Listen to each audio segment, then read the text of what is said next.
ਪਿਆਰੇ ਬੱਚਿਓ, ਸਤਿ ਸ੍ਰੀ ਅਕਾਲ।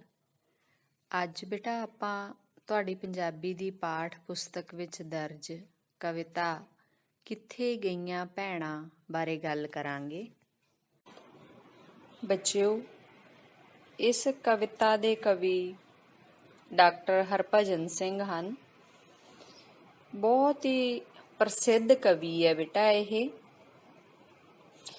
ਇਹਨਾਂ ਨੇ ਬਹੁਤ ਸਾਰੀਆਂ ਕਵਿਤਾਵਾਂ ਲਿਖੀਆਂ, ਕਾਵ ਸੰਗ੍ਰਹਿ ਲਿਖੇ, ਕਵੀ ਦੇ ਤੌਰ ਤੇ ਬਹੁਤ ਪ੍ਰਸਿੱਧੀ ਪ੍ਰਾਪਤ ਕੀਤੀ।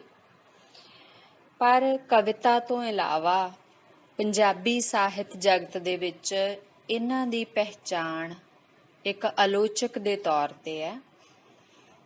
ਇਹ ਪੰਜਾਬੀ ਸਾਹਿਤ ਦੇ ਬਹੁਤ ਵੱਡੇ ਆਲੋਚਕ ਹੋਏ ਤੇ ਆਧੁਨਿਕ ਕਾਵਿਧਾਰਾ ਦੇ ਪ੍ਰਸਿੱਧ ਕਵੀ ਹੈ। ਇਹਨਾਂ ਦੀਆਂ ਕਵਿਤਾਵਾਂ ਮਨੁੱਖ ਦੇ ਮਨ ਦੇ ਨਾਲ ਸੰਬੰਧਿਤ, ਮਨ ਦੀਆਂ ਸਮੱਸਿਆਵਾਂ ਦੇ ਨਾਲ ਸੰਬੰਧਿਤ, ਮਨ ਦੀ ਡੂੰਘਾਈ ਦੇ ਨਾਲ ਸੰਬੰਧਿਤ ਨੇ। ਇਹਨਾਂ ਦਾ ਜਨਮ 11 ਅਗਸਤ 1920 ਈਸਵੀ ਨੂੰ ਲਮਡਿੰਗ, ਅਸਾਮ ਦੇ ਵਿੱਚ ਹੋਇਆ। ਆਪ ਹਿੰਦੀ ਤੇ ਅੰਗਰੇਜ਼ੀ ਸਾਹਿਤ ਦੇ ਬਹੁਤ ਵੱਡੇ ਵਿਦਵਾਨ ਸੀ। ਦੋਨਾਂ ਹੀ ਵਿਸ਼ਿਆਂ ਦੇ ਵਿੱਚ ਇਹਨਾਂ ਨੇ MA ਦੀ ਸਿੱਖਿਆ ਪ੍ਰਾਪਤ ਕੀਤੀ ਤੇ ਉਸ ਤੋਂ ਬਾਅਦ ਗੁਰੂ ਤੇਗ ਬਹਾਦਰ ਖਾਲਸਾ ਕਾਲਜ ਦਿੱਲੀ ਦੇ ਵਿੱਚ ਬਹੁਤ ਲੰਮੇ ਸਮੇਂ ਤੱਕ ਲੈਕਚਰਰ ਦੀ ਪਦਵੀ ਤੇ ਰਹੇ। ਦਿੱਲੀ ਯੂਨੀਵਰਸਿਟੀ ਦੇ ਵਿੱਚ ਭਾਰਤੀ ਭਾਸ਼ਾਵਾਂ ਵਿਭਾਗ ਦੇ ਅਧਿਆਕਸ਼ ਪਦ ਉੱਤੇ ਲੱਗੇ ਰਹੇ। ਆਪ ਦੀ ਰਚਨਾ ਨੂੰ ਕਾਫੀ ਸਾਰੇ ਅਵਾਰਡ, ਪੁਰਸਕਾਰ ਪ੍ਰਾਪਤ ਹੋਏ, ਜਿਨ੍ਹਾਂ ਦੇ ਵਿੱਚ ਪ੍ਰਮੁੱਖ ਹੈ ਸਾਹਿਤ ਅਕਾਦਮੀ ਅਵਾਰਡ, ਜਿਹੜਾ ਆਪ ਨੂੰ 1969 ਈਸਵੀ ਦੇ ਵਿੱਚ ਪ੍ਰਾਪਤ ਹੋਇਆ। ਪੰਜਾਬ ਸਟੇਟ ਇਨਾਮ 1963 ਈਸਵੀ ਦੇ ਵਿੱਚ। ਪੰਜਾਬ ਸਰਕਾਰ ਸ਼੍ਰੋਮਣੀ ਅਵਾਰਡ 1975 ਦੇ ਵਿੱਚ। ਇਸ ਤੋਂ ਇਲਾਵਾ ਪੰਜਾਬੀ ਸਾਹਿਤ ਦਾ ਬਹੁਤ ਵੱਡਾ ਪੁਰਸਕਾਰ ਗਿਆਨਪੀਠ ਸਨਮਾਨ, ਕਬੀਰ ਸਨਮਾਨ ਤੇ ਹੋਰ ਅਨੇਕਾਂ ਮਾਣ ਸਨਮਾਨ ਪ੍ਰਾਪਤ ਹੋਏ। ਇਹਨਾਂ ਦੇ ਅਨੇਕਾਂ ਕਾਵ ਸੰਗ੍ਰਹਿ ਭਾਵ ਕਵਿਤਾ ਦੀਆਂ ਕਿਤਾਬਾਂ, ਜਿਨ੍ਹਾਂ ਦੇ ਵਿੱਚ ਇਹਨਾਂ ਨੇ ਆਪਣੀਆਂ ਭਾਵਨਾਵਾਂ ਨੂੰ ਪ੍ਰਗਟ ਕੀਤਾ। ਜ਼ਿਆਦਾਤਰ ਕਵਿਤਾਵਾਂ ਜਿਹੜੀਆਂ ਉਹ ਬੌਧਿਕ ਰੰਗਣ ਵਾਲੀਆਂ ਨੇ, ਭਾਵ ਭਾਵਨਾਵਾਂ ਦੇ ਨਾਲੋਂ ਉਹਨਾਂ ਦੇ ਵਿੱਚ ਵਿਚਾਰ ਤਰਕ ਦੀ ਪ੍ਰਧਾਨਤਾ ਹੈ। ਹਾਲਾਂਕਿ ਕਵਿਤਾ ਹੈ ਜਿਹੜੀ, ਉਸ ਦੇ ਵਿੱਚ ਜ਼ਿਆਦਾ ਵਿਸ਼ਾ ਹੈ ਜਿਹੜਾ ਉਹ ਅੰਦਰੂਨੀ ਭਾਵਨਾਵਾਂ ਨੂੰ ਹੀ ਲਿਆ ਜਾਂਦਾ ਹੈ।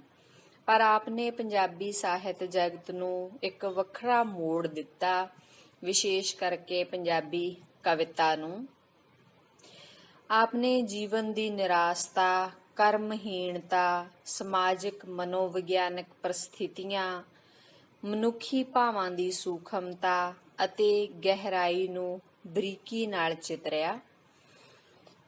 ਜਿਹੜੀ ਆਪਣੀ ਇਹ ਪਾਠ ਪੁਸਤਕ ਹੈ, ਉਸ ਦੇ ਵਿੱਚ ਆਪ ਦੀ ਕਵਿਤਾ ਕਿੱਥੇ ਗਈਆਂ ਭੈਣਾਂ ਸ਼ਾਮਿਲ ਕੀਤੀ ਗਈ ਹੈ। ਇਸ ਕਵਿਤਾ ਵਿੱਚ ਬੇਟਾ ਕਵੀ ਨੇ ਵਰਤਮਾਨ ਸਮੇਂ ਵਿੱਚ ਰਿਸ਼ਤਿਆਂ ਦੀ ਗੁਆਚ ਰਹੀ ਪਵਿੱਤਰਤਾ ਤੇ ਅਜੋਕੇ ਮਾਨਵੀ ਵਿਹਾਰਾਂ ਉੱਤੇ ਦੁੱਖ ਪ੍ਰਗਟ ਕੀਤਾ। ਹੁਣ ਜਿਵੇਂ ਆਪਾਂ ਨੂੰ ਇਸ ਕਵਿਤਾ ਦਾ ਸਿਰਲੇਖ ਹੀ ਦੱਸਦਾ ਹੈ, ਕਿੱਥੇ ਗਈਆਂ ਭੈਣਾਂ, ਭਾਵ ਕਵੀ ਹੈ ਜਿਹੜਾ ਉਹ ਇਸ ਕਵਿਤਾ ਦੇ ਵਿੱਚ ਭੈਣਾਂ ਨੂੰ ਲੱਭਦਾ ਹੈ। ਅਸਲ ਦੇ ਵਿੱਚ ਅਸੀਂ ਜਿਵੇਂ ਜਿਵੇਂ ਤਰੱਕੀ ਕਰ ਰਹੇ ਹਾਂ, ਅੱਗੇ ਵੱਧ ਰਹੇ ਹਾਂ, ਉਵੇਂ ਉਵੇਂ ਅਸੀਂ ਆਪਣੇ ਮਨੁੱਖੀ ਰਿਸ਼ਤਿਆਂ ਨੂੰ ਗਵਾ ਰਹੇ ਹਾਂ। ਮਨੁੱਖੀ ਰਿਸ਼ਤਿਆਂ ਦੇ ਵਿੱਚ ਪਹਿਲਾਂ ਵਾਲਾ ਨਿੱਘ, ਪਹਿਲਾਂ ਵਾਲਾ ਮੋਹ ਅੱਜ ਨਹੀਂ ਰਿਹਾ। ਤੁਸੀਂ ਆਮ ਤੌਰ ਤੇ ਹੀ ਬਜ਼ੁਰਗਾਂ ਦੇ ਮੂੰਹੋਂ ਇਹ ਗੱਲ ਸੁਣੀ ਹੋਣੀ ਹੈ ਕਿ ਹੁਣ ਮਨੁੱਖ ਹੈ ਜਿਹੜੇ ਉਹ ਪਹਿਲਾਂ ਵਰਗੇ ਨਹੀਂ, ਇਸ ਕਰਕੇ ਰਿਸ਼ਤੇ ਹੈ ਜਿਹੜੇ ਉਹ ਵੀ ਪਹਿਲਾਂ ਵਰਗੇ ਨਹੀਂ। ਸਭ ਕੁਝ ਪਦਾਰਥਵਾਦੀ ਯੁੱਗ ਦੇ ਵਿੱਚ ਪਦਾਰਥਵਾਦੀ ਹੀ ਹੋ ਗਿਆ। ਤਾਂ ਬੇਟਾ ਪਹਿਲੇ ਸਮੇਂ ਦੇ ਵਿੱਚ ਜਦੋਂ ਵਿਗਿਆਨ ਨੇ ਬਹੁਤੀ ਤਰੱਕੀ ਨਹੀਂ ਸੀ ਕੀਤੀ, ਮਨੁੱਖ ਦੀ ਸੋਚ ਹੈ ਜਿਹੜੀ ਉਹ ਵੀ ਸਧਾਰਨ ਸੀ। ਤਾਂ ਰਿਸ਼ਤਿਆਂ ਨੂੰ ਸਧਾਰਨ ਸੋਚ ਹੈ ਜਿਹੜੀ ਉਹੀ ਜ਼ਿਆਦਾ ਸਿਖਾਉਂਦੀ ਹੈ, ਜਿਸ ਦੇ ਵਿੱਚ ਪਿੰਡ ਆਪਣੇ ਆਪ ਦੇ ਵਿੱਚ ਇੱਕ ਇਕਾਈ ਹੁੰਦਾ ਸੀ। ਤਾਂ ਪਿੰਡਾਂ ਦੇ ਵਿੱਚ ਰਿਸ਼ਤੇ ਹੈ ਜਿਹੜੇ ਉਹ ਇੱਕ ਦੂਸਰੇ ਨਾਲ ਬਹੁਤ ਗੂੜੇ ਹੁੰਦੇ ਸੀ। ਜਦ ਕਿ ਅੱਜ ਕੱਲ ਅਸੀਂ ਦੇਖਦੇ ਹਾਂ ਕਿ ਰਿਸ਼ਤੇਦਾਰੀਆਂ ਜਿਹੜੀਆਂ ਉਹਨਾਂ ਦੇ ਵਿੱਚ ਵੀ ਉਸ ਤਰ੍ਹਾਂ ਨਹੀਂ ਵਰਤਿਆ ਜਾਂਦਾ। ਪਰ ਪੁਰਾਣੇ ਸਮਿਆਂ ਦੇ ਵਿੱਚ ਆਪਣੇ ਆਪ ਹੀ ਰਿਸ਼ਤੇਦਾਰੀਆਂ ਜਿਹੜੀਆਂ ਉਹ ਬਣ ਜਾਂਦੀਆਂ ਸੀ ਤੇ ਉਹਨਾਂ ਨੂੰ ਪੀੜ੍ਹੀਆਂ ਤੱਕ ਨਿਭਾਇਆ ਵੀ ਜਾਂਦਾ ਸੀ।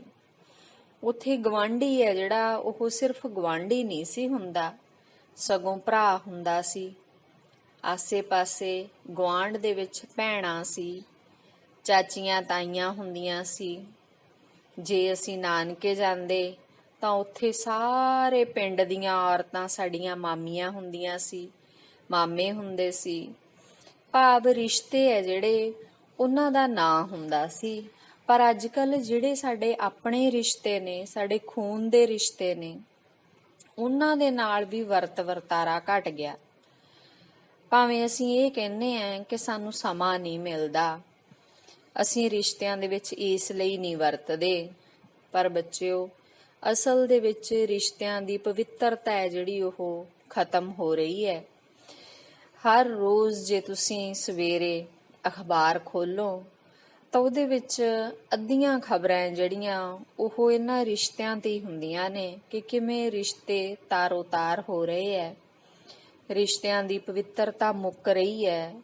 ਸਕੇ ਖੂਨ ਦੇ ਰਿਸ਼ਤੇ ਜਿਨ੍ਹਾਂ ਨੂੰ ਅਸੀਂ ਕਹਿੰਦੇ ਆ ਉਹੀ ਆਪਣੇ ਨਹੀਂ ਰਹੇ। ਸਾਰੇ ਰਿਸ਼ਤੇ ਸਿਰਫ ਔਰਤ ਤੇ ਮਰਦ ਦੇ ਰਿਸ਼ਤੇ ਬਣ ਗਏ। ਭੈਣ ਭਰਾ, ਮਾਮੀਆਂ ਮਾਸੀਆਂ, ਤਾਈਆਂ ਚਾਚੀਆਂ, ਮਾਮੇ, ਸਾਰਾ ਕੁਝ ਸਿਮਟ ਕੇ ਆਂਟੀ ਤੇ ਅੰਕਲ ਰਹਿ ਗਿਆ। ਜਦੋਂ ਇਹ ਦੋ ਸ਼ਬਦ ਹੈ ਜਿਹੜੇ ਉਹਨਾਂ ਨੇ ਸਾਡੇ ਸਮਾਜ ਦੇ ਵਿੱਚ ਜ਼ਿਆਦਾ ਜਗ੍ਹਾ ਲੈ ਲਈ ਬੱਚਿਓ, ਤਾਂ ਰਿਸ਼ਤੇ ਹੈ ਜਿਹੜੇ ਉਹ ਵੀ ਉਸੇ ਤਰ੍ਹਾਂ ਸੁੰਗੜ ਗਏ। ਤਾਂ ਇਸ ਕਵਿਤਾ ਦੇ ਵਿੱਚ ਜਦੋਂ ਅਸੀਂ ਇਸ ਕਵਿਤਾ ਨੂੰ ਪੜ੍ਹਨਾ ਹੈ ਤਾਂ ਕਵੀ ਦੀ ਇਸ ਭਾਵਨਾ ਨੂੰ ਧਿਆਨ ਦੇ ਵਿੱਚ ਰੱਖਣਾ ਹੈ। ਅਜੋਕੇ ਸੰਦਰਭ ਦੇ ਵਿੱਚ ਇਹ ਕਵਿਤਾ ਵਿਸ਼ੇਸ਼ ਮਹਾਨਤਾ ਰੱਖਦੀ ਹੈ।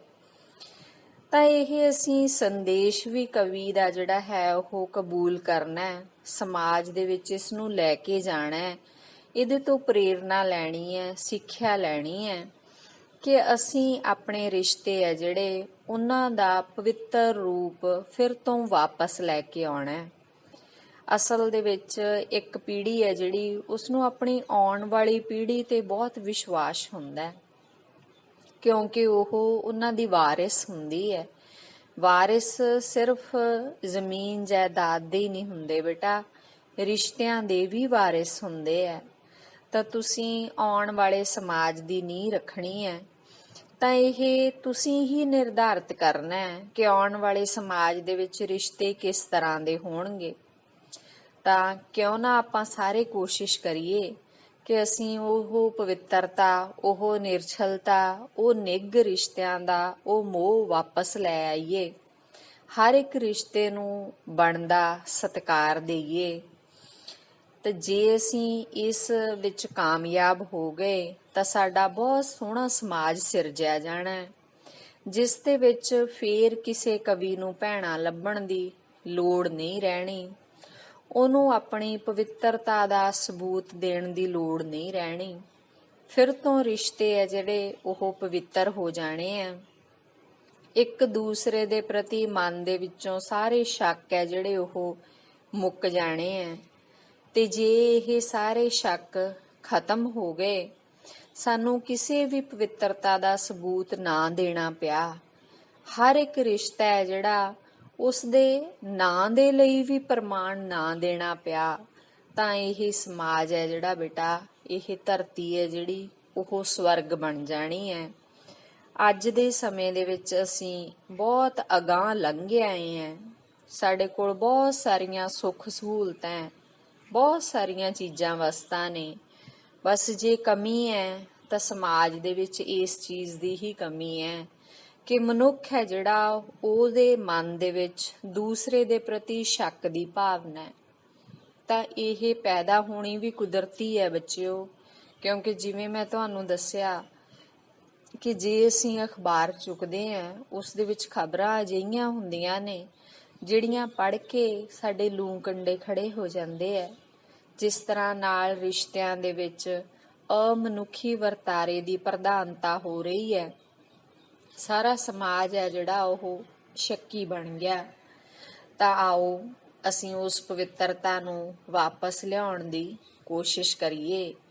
ਪਰ ਇਸ ਕਵਿਤਾ ਦੇ ਵਿੱਚ ਅਸੀਂ ਕਵੀ ਦੀ ਭਾਵਨਾ ਨੂੰ ਜਾਣੀਏ ਕਿ ਉਹ ਕੀ ਕਹਿੰਦਾ ਹੈ, ਸਾਡੇ ਤੱਕ ਕੀ ਸੰਦੇਸ਼ ਪਹੁੰਚਾਉਣਾ ਚਾਹੁੰਦਾ ਹੈ।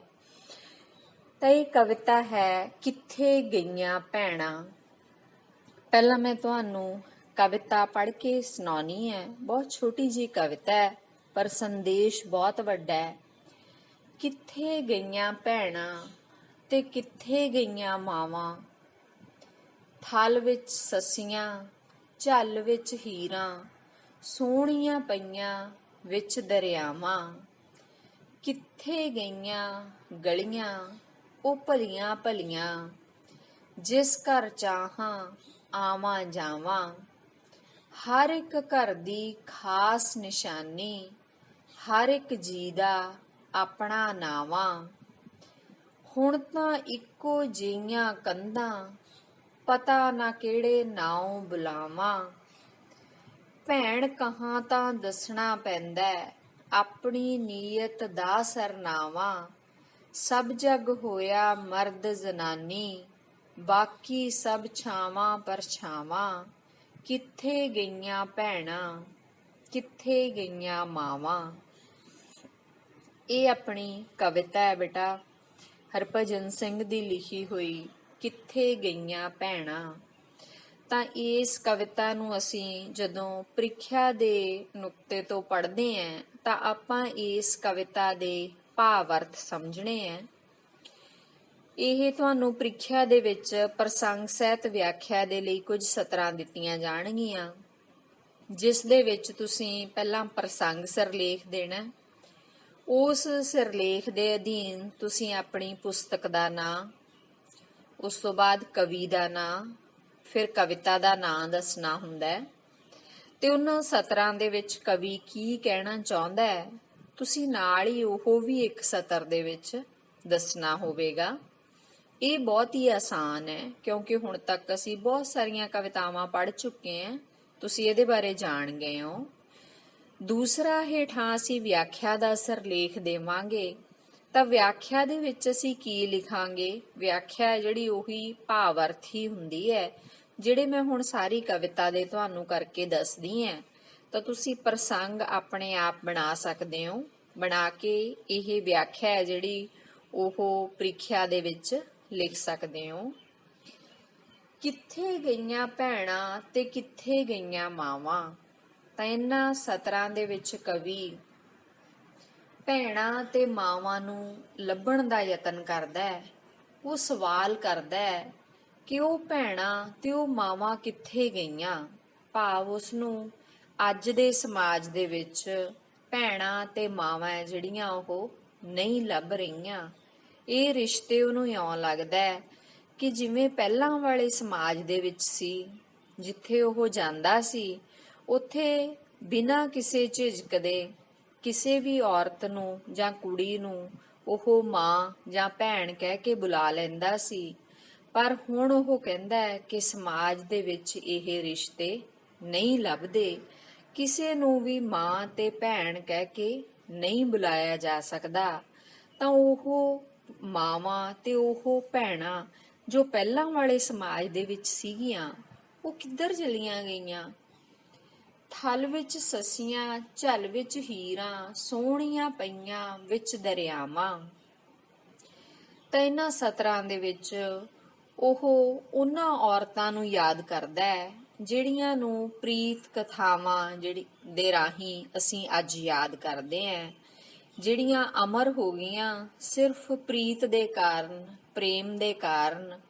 ਤਾਂ ਉਹ ਕਹਿੰਦਾ ਹੈ ਕਿ ਜੋ ਸੱਸੀ ਹੈ ਉਹ ਥਲ ਦੇ ਵਿੱਚ ਸ਼ਹੀਦ ਹੋ ਗਈ, ਹੀਰ ਹੈ ਜਿਹੜੀ ਉਹ ਜੰਗਲਾਂ ਦੇ ਵਿੱਚ ਭਟਕਦੀ ਰਹੀ, ਸੋਹਣੀ ਹੈ ਜਿਹੜੀ ਉਹ ਦਰਿਆ ਦੇ ਵਿੱਚ ਡੁੱਬ ਕੇ ਮਰ ਗਈ।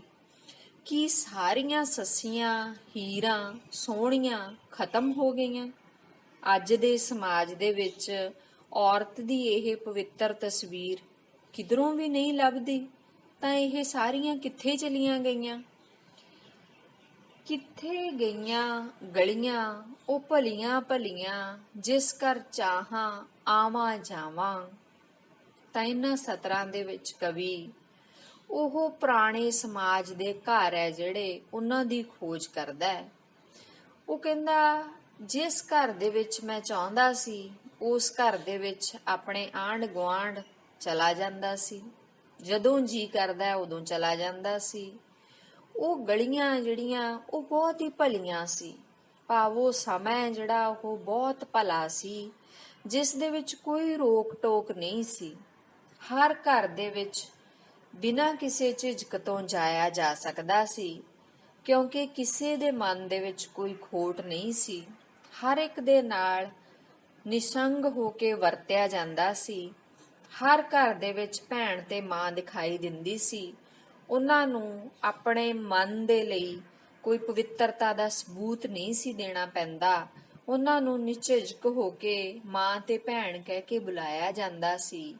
ਤਾਂ ਅੱਜ ਉਹ ਭਲੀਆਂ ਭਲੀਆਂ ਗਲੀਆਂ ਕਿੱਧਰ ਗਈਆਂ, ਜਿਨ੍ਹਾਂ ਦੇ ਵਿੱਚ ਉਹ ਘਰ ਹੁੰਦੇ ਸੀ, ਜਿੱਥੇ ਮੈਂ ਰੋਕ ਟੋਕ ਤੋਂ ਬਿਨਾਂ ਆ ਜਾ ਸਕਦਾ ਸੀ ਤੇ ਉਹਨਾਂ ਘਰਾਂ ਦੇ ਵਿੱਚ ਮੇਰੇ ਗੂੜੇ ਰਿਸ਼ਤੇ ਸੀ।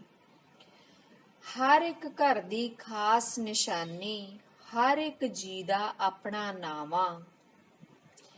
ਤਾਂ ਇਹਨਾਂ ਸਤਰਾਂ ਦੇ ਵਿੱਚ ਕਵੀ ਗੱਲ ਕਰਦਾ ਹੈ ਕਿ ਉਸ ਸਮੇਂ ਦੇ ਵਿੱਚ ਹਰ ਇੱਕ ਘਰ ਦੀ ਇੱਕ ਖਾਸ ਨਿਸ਼ਾਨੀ ਹੁੰਦੀ ਸੀ। ਇੱਕ ਖਾਸ ਨਿਸ਼ਾਨ ਵਜੋਂ ਘਰ ਪਹਿਚਾਣਿਆ ਜਾਂਦਾ ਸੀ ਕਿ ਇਹ ਘਰ ਹੈ ਜਿਹੜਾ ਇਹ ਉਹਨਾਂ ਦਾ ਘਰ ਹੈ। ਇਸ ਤੋਂ ਇਲਾਵਾ ਘਰ ਦੇ ਵਿੱਚ ਰਹਿਣ ਵਾਲਾ ਹਰ ਇੱਕ ਵਿਅਕਤੀ ਹੈ ਜਿਹੜਾ ਉਸ ਦਾ ਆਪਣਾ ਇੱਕ ਨਾਂ ਹੁੰਦਾ ਸੀ। ਹਰ ਇੱਕ ਘਰ ਦੇ ਵਿੱਚ ਇੱਕ ਰਿਸ਼ਤਾ ਹੁੰਦਾ ਸੀ। ਤਾਂ ਇਹ ਵਿਸ਼ੇਸ਼ਤਾ ਸੀ ਸਾਡੇ ਪੁਰਾਣੇ ਸਮਾਜ ਦੀ, ਜਿਸ ਦੇ ਵਿੱਚ ਅਸੀਂ ਘਰਾਂ ਦੇ ਵੀ ਨਾਂ ਰੱਖੇ ਹੁੰਦੇ ਸੀ ਕਿ ਕਿਹੜੇ ਘਰ ਜਾਣਾ, ਉਸ ਘਰ ਜਾਣਾ। ਉਹ ਘਰ ਕਿਹਦਾ ਹੈ? ਉਸ ਵਿਅਕਤੀ ਦਾ, ਜਿਸ ਨੂੰ ਸਾਰੇ ਪਿੰਡ ਜਾਂ ਸਾਰਾ ਸ਼ਹਿਰ ਜਾਣਦਾ ਹੁੰਦਾ ਸੀ। ਅੱਜ ਬੱਚਿਓ ਅਸੀਂ ਆਪਣੇ ਗੁਆਂਢੀ ਨੂੰ ਵੀ ਨਹੀਂ ਜਾਣਦੇ, ਤੇ ਰਿਸ਼ਤੇ ਕਿੱਥੋਂ ਬਣਨੇ ਆ? ਸਾਨੂੰ ਆਪਣੇ ਗੁਆਂਢੀ ਨਾਲ ਵੀ ਕੋਈ ਜਾਣ ਪਛਾਣ ਨਹੀਂ। ਤਾਂ ਫੇਰ ਕਵੀ ਕਹਿੰਦਾ ਹੈ ਕਿ ਉਦੋਂ ਹਰ ਘਰ ਦੀ ਇੱਕ ਖਾਸ ਨਿਸ਼ਾਨੀ ਸੀ। ਹਰ ਘਰ ਦੇ ਵਿੱਚ ਇੱਕ ਜੀ ਸੀ ਜਿਹਦਾ ਆਪਣਾ ਇੱਕ ਵਿਸ਼ੇਸ਼ ਨਾਂ ਸੀ।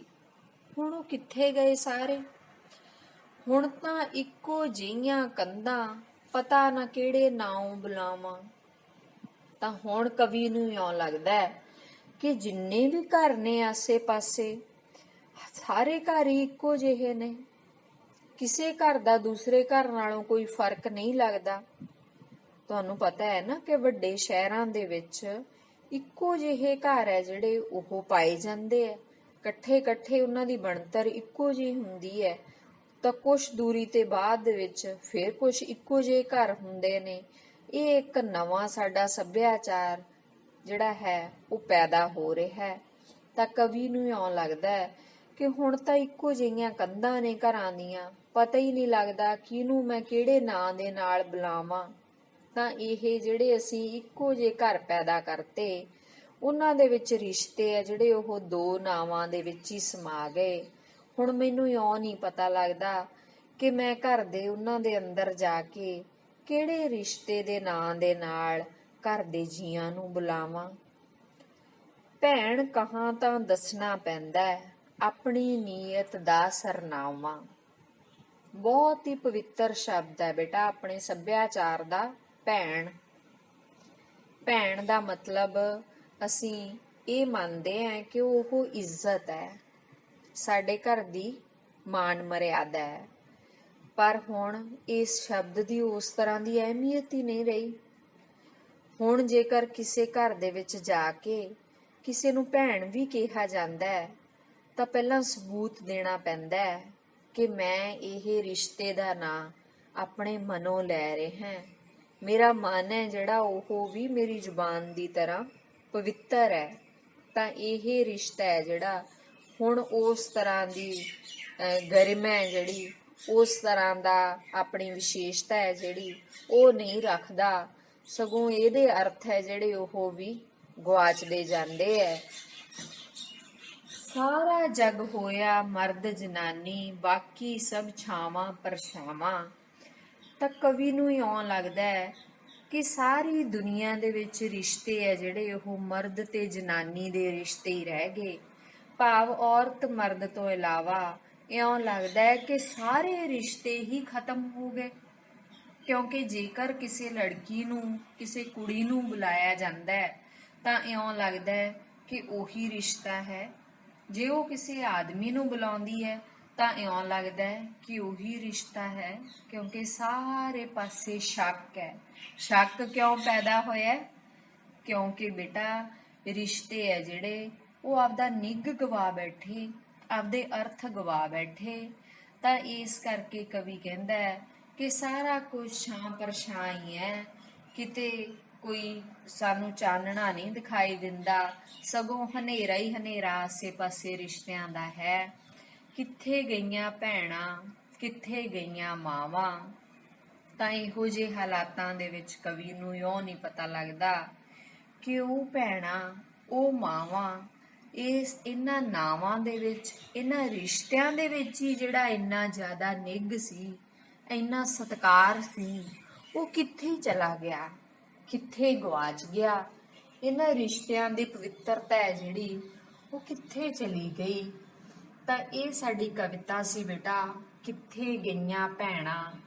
ਹੁਣ ਦੇਖੋ ਇਹਨਾਂ ਕਵਿਤਾ ਦੇ ਵਿੱਚ ਕਵੀ ਨੇ ਕਿੰਨੇ ਸੋਹਣੇ ਸ਼ਬਦਾਂ ਦੇ ਨਾਲ ਕੁਛ ਕੁ ਸਤਰਾਂ ਦੀ ਕਵਿਤਾ ਦੇ ਵਿੱਚ ਆਪਣੀਆਂ ਭਾਵਨਾਵਾਂ ਦਾ ਬਿਆਨ ਕੀਤਾ ਹੈ ਤੇ ਉਹ ਬਿਲਕੁਲ ਹੀ ਸਾਡੇ ਅਜੋਕੇ ਸਮਾਜ ਦੇ ਉੱਤੇ ਢੁਕਵੀਂ ਹੈ।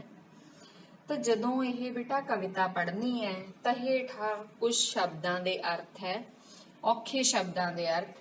ਜੇ ਅਸੀਂ ਉਹ ਪੜ੍ਹ ਲਈਏ ਤਾਂ ਸਾਨੂੰ ਕਵਿਤਾ ਹੈ ਜਿਹੜੀ ਉਹ ਸੌਖੀ ਤਰ੍ਹਾਂ ਦੇ ਨਾਲ ਉਹਦੇ ਭਾਵ ਅਰਥ ਜਾਂ ਵਿਆਖਿਆ ਹੋ ਜਾਂਦੀ ਹੈ ਜਾਂ ਸਮਝ ਆ ਜਾਂਦੀ ਹੈ।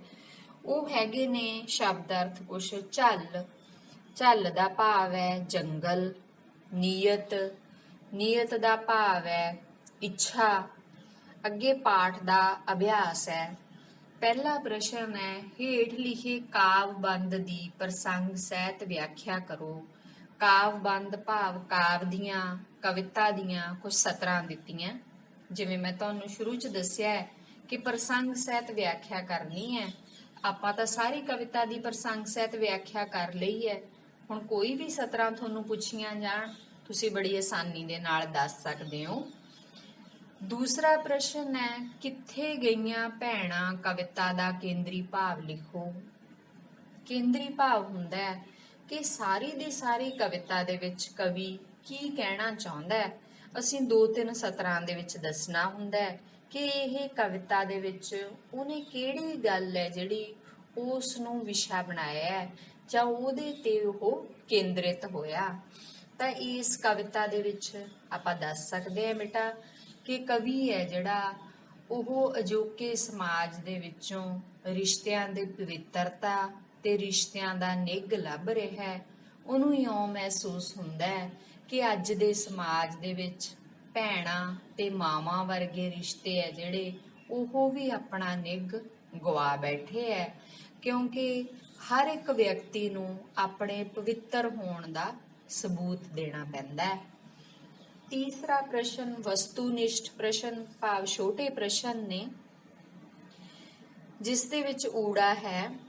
ਇਸ ਕਵਿਤਾ ਵਿੱਚ ਪ੍ਰੀਤ ਕਥਾਵਾਂ ਦੀਆਂ ਕਿਹੜੀਆਂ ਨਾਇਕਾਵਾਂ ਦਾ ਨਾਮ ਆਇਆ ਹੈ। ਪ੍ਰੀਤ ਕਥਾਵਾਂ ਯਾਨੀ ਕਿ ਪ੍ਰੇਮ ਕਹਾਣੀਆਂ ਦੀਆਂ ਕਿਹੜੀਆਂ ਨਾਇਕਾਵਾਂ ਦਾ ਨਾਮ ਕਵੀ ਨੇ ਆਪਣੀ ਕਵਿਤਾ 'ਚ ਦਿੱਤਾ ਹੈ।